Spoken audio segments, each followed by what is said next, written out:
जय श्री राम दोस्तों। इस कहानी में हम रामायण की किष्किंधा कांड भाग 2 के बारे में विस्तार से चर्चा करेंगे और कहानी को सुनेंगे। अगर आप रामायण का बालकांड, अयोध्या कांड, अरण्या कांड की कहानी को नहीं सुना तो जरूर सुने। किष्किंधा कांड की भाग 2 का कहानी। 1. राम द्वारा बाली का वध। 2. बाली और राम का संवाद। 3. राम का बाली के पत्नी तारा से विलाप। तो आइए कहानी को सुनते हैं। तदंतर वे सब लोग वाली की राजधानी किष्किंधापुरी में गए। वहां पहुंचकर राम एक गहन वन में ठहर गए और सुग्रीव से कहा, तुम वाली को युद्ध के लिए ललकारो और निर्भय होकर युद्ध करो। राम के वचनों से उत्साहित होकर सुग्रीव ने वाली को युद्ध करने के लिए ललकारा। सुग्रीव के इस सिंहनाद को सुनकर वाली को अत्यंत क्रोध आया। क्रोधित वाली आंधी के वेग से बाहर आया और सुग्रीव पर टूट पड़ा। वाली और सुग्रीव में भयंकर युद्ध छिड़ गया। उन्मत्त हुए दोनों भाई एक दूसरे पर घूंसों और लातों से प्रहार करने लगे।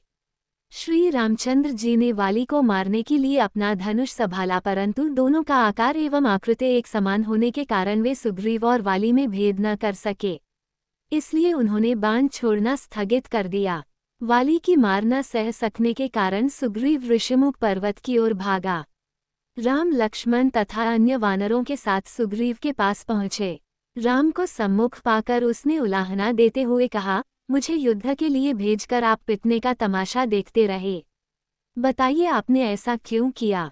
यदि आपको मेरी सहायता नहीं करनी थी तो मुझसे पहले ही स्पष्ट कह देना चाहिए था कि मैं वाली को नहीं मारूंगा, मैं उसके पास जाता ही नहीं। सुग्रीव के क्रुद्ध शब्द सुनकर रामचंद्र ने बड़ी नम्रता से कहा, सुग्रीव, क्रोध त्यागो और मेरी बात सुनो। तुम दोनों भाई रंग रूप, आकार, गति और आकृतियों में एक समान हो, अतः मैं तुम दोनों में अंतर नहीं कर सका और मैंने बाण नहीं छोड़ा। यदि मेरा बाण वाली को लगने के स्थान पर तुम्हें लग जाता तो मैं जीवन भर किसी को मुख दिखाने लायक नहीं रहता। वानरेश्वर, अपनी पहचान के लिए तुम कोई चिन्ह धारण कर लो जिससे मैं तुम्हें पहचान लूं और फिर से युद्ध के लिए जाओ। इतना कहकर वे लक्ष्मण से बोले, हे लक्ष्मण, यह उत्तम लक्षणों से युक्त गजपुष्पी लता फूल रही है। इसे उखाड़कर महामना सुग्रीव के गले में पहना दो। लक्ष्मण ने वैसा ही किया और सुग्रीव फिर से युद्ध करने चला। इस बार सुग्रीव ने दूने उत्साह से सिंहनाद करते हुए घोर गर्जना की, जिसे सुनकर वाली आंधी के वेग से बाहर की ओर दौड़ने को उद्यत हुआ। किंतु उसकी पत्नी तारा ने भयभीत होकर वाली को रोकते हुए कहा, हे वीरश्रेष्ठ, अभी आपका युद्ध के लिए जाना श्रेयस्कर नहीं है। सुग्रीव एक बार मार खाकर भाग जाने के पश्चात फिर युद्ध करने के लिए लौटा है। इससे मेरे मन में शंका उत्पन्न हो रही है। ऐसा प्रतीत होता है कि उसे कोई प्रबल सहायक मिल गया है और वो उसी के बल पर आपको ललकार रहा है। मुझे कुमार अंगद से सूचना मिल चुकी है कि अयोध्या के अजेय राजकुमारों राम और लक्ष्मण के साथ उसकी मैत्री हो गई है। संभव है वे ही उसकी सहायता कर रहे हों। राम के पराक्रम के विषय में तो मैंने भी सुना है। वे शत्रुओं को देखते देखते धराशायी कर देते हैं। यदि वे स्वयं सुग्रीव की सहायता कर रहे हैं तो उनसे लड़कर आपका जीवित रहना कठिन है। इसलिए उचित यही है कि इस अवसर पर आप बैर छोड़कर सुग्रीव से मित्रता कर लीजिए। उसे युवराज पद दे दीजिए। वह आपका छोटा भाई है और इस संसार में भाई के समान हेतु कोई दूसरा नहीं होता। उससे इस समय मैत्री करने में ही आपका कल्याण है। तारा के इस प्रकार समझाने वाली ने कहा, वरान ने, मैं सुग्रीव की ललकार को सुनकर कायरों की भांति घर में छिपकर नहीं बैठ सकता और न ललकारने वाले से भयभीत होकर उसके सम्मुख मैत्री का हाथ ही बढ़ा सकता हूँ। श्री रामचंद्र जी के विषय में मैं भी जानता हूँ। वे धर्मात्मा हैं और कर्तव्य को समझने वाले हैं। वे पापकर्म नहीं कर सकते। तुमने मेरे प्रति अपने स्नेह एवं भक्ति का प्रदर्शन कर दिया।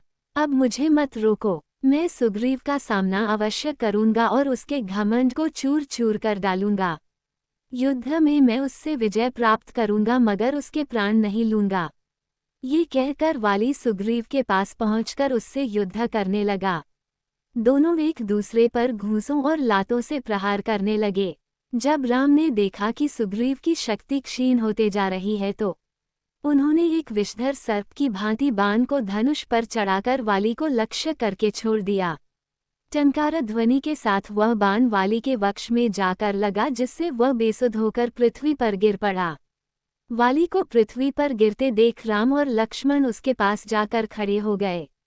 जब वाली की चेतना लौटी और उसने दोनों भाइयों को अपने सम्मुख खड़े देखा तो वो कठोर शब्दों में बोला, हे रघुनंदन, आपने छिपकर जो मुझ पर आक्रमण किया, उससे आपने कौन सा गुण प्राप्त कर लिया, किस महान यश का उपार्जन कर लिया। यद्यपि तारा ने सुग्रीव की और आपकी मैत्री के विषय में मुझे बताया था, परंतु मैंने आपकी वीरता, शौर्य, पराक्रम, धर्मपरायणता, न्यायशीलता आदि गुणों को ध्यान में रखते हुए उसकी बात नहीं मानी थी और कहा था कि न्यायशील राम कभी अन्याय नहीं करेंगे। आज मुझे ज्ञात हुआ कि आपकी मति मारी गई है। आप दिखावे के लिए धर्म का चोला पहने हुए हैं, वास्तव में आप अधर्मी हैं। आप साधु पुरुष के वेश में एक पापी हैं। मेरा तो आपके साथ कोई बैर भी नहीं है, फिर आपने ये क्षत्रियों को लजाने वाला कार्य क्यों किया? आप नरेश हैं। राजा के गुण साम, दाम, दंड, भेद, दान, क्षमा, सत्य, धैर्य और विक्रम होते हैं। कोई राजा किसी निरपराध को दंड नहीं देता। फिर आपने मेरा वध क्यों किया है? हे राजकुमार, यदि आपने मेरे समक्ष आकर मुझसे युद्ध किया होता तो आप अवश्य ही मेरे हाथों मारे गए होते। जिस उद्देश्य के लिए आप सुग्रीव की सहायता कर रहे हैं, उसी उद्देश्य को यदि आपने मुझसे कहा होता तो मैं एक ही दिन में मिथिलेश कुमारी को ढूंढकर आपके पास ला देता। आपकी पत्नी का अपहरण करने वाले दुरात्मा राक्षस रावण के गले में रस्सी बांधकर आपके समक्ष प्रस्तुत कर देता। आपने अधर्मपूर्वक मेरा वध क्यों किया? वाली के कठोर वचनों को सुनकर रामचंद्र ने कहा, वानर, धर्म, अर्थ, काम और लौकिक सदाचार के विषय तुम्हें ज्ञान ही नहीं है। तुम अपने वानरोचित चपलतावश तुम व्यर्थ ही मुझ पर क्रोधित हो रहे हो। मैंने तुम्हारा वध अकारण या व्यक्तिगत बैरभाव के कारण से नहीं किया है। सौम्य, पर्वतों, वनों और काननों से युक्त संपूर्ण भूमंडल इक्ष्वाकु वंश के राजाओं की है। इस समय धर्मात्मा राजा भरत इस पृथ्वी का पालन कर रहे हैं। उनकी आज्ञा से हम संपूर्ण पृथ्वी में विचरण करते हुए धर्म के प्रचार के लिए साधुओं की रक्षा तथा दुष्टों का दमन कर रहे हैं। तुमने अपने जीवन में काम को ही प्रधानता दिया और राजोचित मार्ग पर स्थिर नहीं रहे। छोटा भाई, पुत्र और शिष्य तीनों पुत्र तुल्य होते हैं।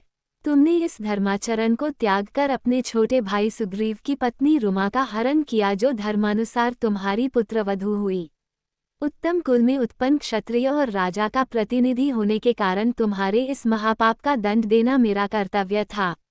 जो पुरुष अपनी कन्या, बहन अथवा अनुजवधू के पास कामबुद्धि से जाता है, उसका वध करना ही उसके लिए उपयुक्त दंड माना गया है। इसलिए मैंने तुम्हारा वध किया। वानर श्रेष्ठ, अपने इस कार्य के लिए मेरे मन में किसी प्रकार संताप नहीं है। मैंने तुम्हें तुम्हारे पिछले पापों का दंड देकर आगे के लिए तुम्हें निष्पाप कर दिया है। अब तुम निष्पाप होकर स्वर्ग जाओगे।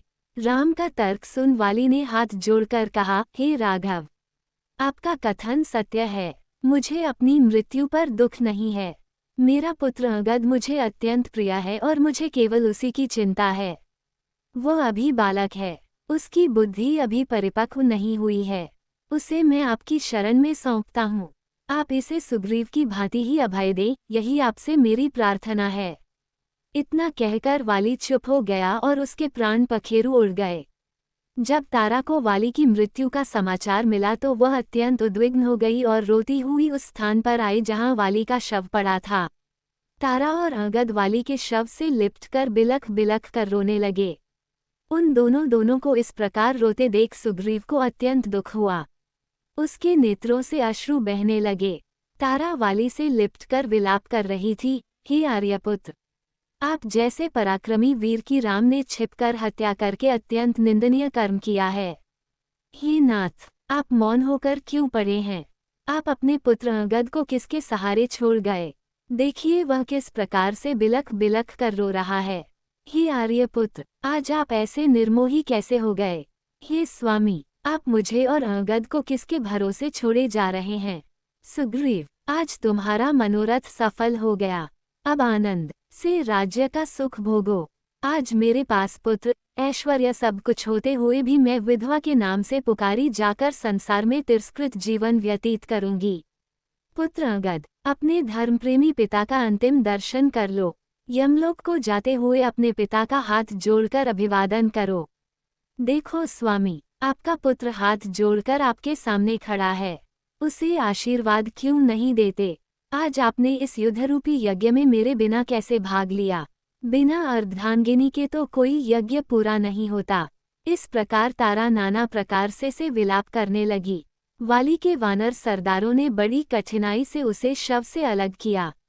धनुष धारण किए राम को देखकर तारा उनके पास आकर बोली, हे अमल कमलदलोचन राम, आप वीर, तेजस्वी, धर्मात्मा और महान दानवीर हैं। मैं आपसे एक दान मांगती हूँ। जिस बाण से आपने मेरे पति के प्राण लिए हैं उसी बाण से मेरे प्राण भी हर लीजिए ताकि मैं मरकर अपने पति के पास पहुँच जाऊं। मेरे पतिदेव स्वर्ग में मेरी प्रतीक्षा कर रहे होंगे।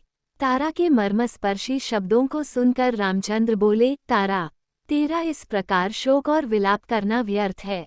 सारा संसार परमात्मा के द्वारा बनाए गए विधान के अनुसार चलता है। विधाता की ऐसी ही इच्छा थी, ये सोचकर तुम धैर्य धारण करो। अंगद की कोई चिंता मत करो, वह आज से इस राज्य का युवराज होगा।